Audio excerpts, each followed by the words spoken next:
Good morning, church family. We're back for our series on the Gospels. And in the previous weeks, we've talked about what the Gospels are and how they're complementary, not contradictory, right? Even though they choose to include different stories and teachings of Jesus, they don't disagree with each other. They're just giving us together the full picture of who Jesus is. So we talked about Matthew, we talked about Mark, and today we're going to talk about Luke, the Gospel of Luke. Now, who was Luke? Is he mentioned elsewhere in our Bible? He actually is. When Paul wrote the letter of Colossians, he has at the end of the letter a part where he's giving greetings. He's listing people who say hello, basically. And Luke is included in that. In Colossians chapter 4, Luke, the beloved physician, greets you, as does Demas. So Luke was a companion of Paul. And that might sound familiar because last week we talked about how Mark also traveled with Paul. And Mark and Paul had this disagreement. Paul had this disagreement with Barnabas because John Mark had not been faithful in the past to their missionary work. And Paul didn't want to travel with Mark anymore. So Mark, as we said, studied under Peter, and the Gospel of Mark was written with Mark interviewing Peter. Luke was a companion of Paul for a long time. And you can see how in Luke's gospel, he shares the concerns that Paul cares about. Well, what do I mean by that? We look at Peter and we look at Paul. These were probably the two most important men in the early church. They're in your Bible a lot, okay? Peter was primarily the apostle, the messenger to the Jews, the people who were of the old covenant, and he was ministering for a long time in Jerusalem to help start the early church in Jerusalem and help bless and minister to the Jews there. Paul saw himself as an apostle to the nations, which is that Jesus Christ is Lord of the Jewish people, but he's also Lord of every other people on earth. Paul was traveling north to modern-day Turkey, later to Greece, even later in his life to Rome. Some people even think he might have gone all the way to Spain in his lifetime. Paul's concern was about, yes, Jesus is Lord over the Jews, but he's Lord over everyone else too, and we need to plant churches elsewhere. And you can see that in Luke's gospel. Luke studied under Paul. Luke was probably the only one of our four gospel writers to not be Jewish. He was probably a Gentile. And so Luke's gospel is really written primarily to non-Jewish readers. It's kind of the opposite of Matthew, and even Mark and John generally assume that someone would be familiar with the stories of what we call the Old Testament. Luke is very interested in giving the gospel to this new people, and many of his readers might not be familiar with the Old Testament, with how God has worked in the past. And obviously as Christians, we don't just throw the Old Testament in the trash. We believe that Jesus has fulfilled the Old Testament. We believe that things that were a seed in the Old Testament are now blooming into beautiful flowers in the New Testament. So Luke has a concern for the nations. And you can see this as he tells his stories. For example, when Luke tells the Christmas story, he mentions things that would be very familiar to citizens of the broader Roman Empire. He mentions who the emperor is at that time.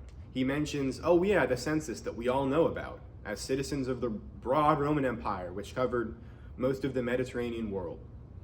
Luke is mentioning things that are beyond just the Jewish scope of the world. So we understand Luke as the companion of Paul, who was writing to the nations, and as Paul travels to the nations, perhaps he even takes this gospel with him. Or perhaps an early version of it, we might say. These stories he takes with him. And Luke was noticing, Luke was doing interviews, and he was taking with him these stories of Jesus, and he does more interviews to nail down the story. So Luke was probably written to the nations. Now, if we turn to Luke chapter 1, verse 1, the very beginning, I'm going to show it to you. There's this really interesting verse. So this is the very beginning of the Gospel of Luke.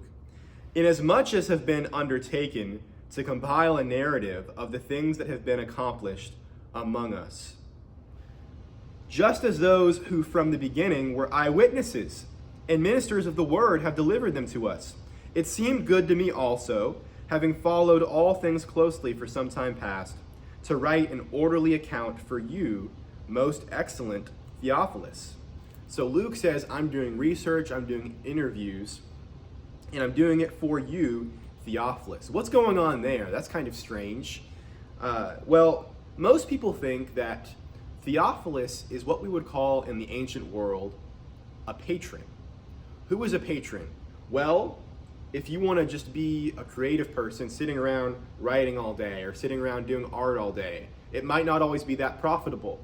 So what you would do is you would have a wealthier person basically give a salary or give a sum of money to a writer or an artist or a creative to do their creative work. So they're kind of taking the bill to ensure that this great creative work can be done. So Theophilus was probably Luke's patron. It was probably the person who was paying Luke's rent while Luke was doing this awesome work. And his name is recorded in the New Testament, which I think is really cool. But Luke, again, we can see even as he tells the story, even as he includes Jesus' genealogy, he includes it, he goes all the way back to Adam. When Matthew tells Jesus' genealogy, he goes back to Abraham. Luke goes all the way back to Adam because Luke wants to show us that Jesus is the Lord of all nations. It's in Luke chapter 3. He goes all the way back to Adam, the Son of God, showing that Jesus is Lord over all nations. So we talked about who Luke is, how it was dedicated, and how it was written mainly to the broader world outside of just the Jewish people. How is Luke structured? I think you might find this really cool. I find it really interesting. Luke starts off with Jesus doing ministry in Galilee, in northern Israel, we would call it today. And then there's this verse in chapter 9, verse 51. When the days drew near for him to be taken up, he, Jesus, set his face to go to Jerusalem. And Jesus starts moving south to Jerusalem. So really, this is pretty cool. The structure of Luke is most of the first part is in northern Israel, Galilee, we might call it. Then there's the road. And there's about 10 chapters where Jesus is ministering on the road to Jerusalem. He's teaching. He's including lots of miracles that a lot of the other gospel writers don't include. And Luke is telling the story of Jesus on the road to Jerusalem. And then we have Holy Week, we have the crucifixion, the resurrection. And then another important part of this that we haven't talked about yet is that Luke probably wrote 2 books in your New Testament. Not just the Gospel of Luke, he also wrote the Acts of the Apostles, which is the 5th book in your New Testament. Your New Testament goes Matthew, Mark, Luke, John, Acts. And what is Acts? It's basically like the sequel to the Gospel of Luke. So we're not going to talk about that whole book today, but what I do want you to know is that Acts is very much Luke Part 2, written by the same author. And the structures of these 2 books are kind of like opposite. The structure of Luke is very much like it starts far away from Jerusalem, and then Jesus travels to Jerusalem, and then we have Holy Week here. And the structure of Acts is the exact opposite. The early church starts in Jerusalem and then works its way outward and outward and outward, further away. So the structure of Luke is moving closer to Jerusalem, and the structure of Acts is moving away from Jerusalem. It's really cool, the parallel there. It's awesome. So what is Luke's goal? Luke's goal is to have a clear summary of the life and person and teachings of Jesus to the broader world outside of Jewish culture. What are some things that Luke uniquely contains? I want to talk about 2 important things that Luke contains that others don't put emphasis on. For one thing, we have the problem of, as we said, Jesus is the fulfillment of the Old Testament. How do you tell people who Jesus is who are not familiar with the Old Testament?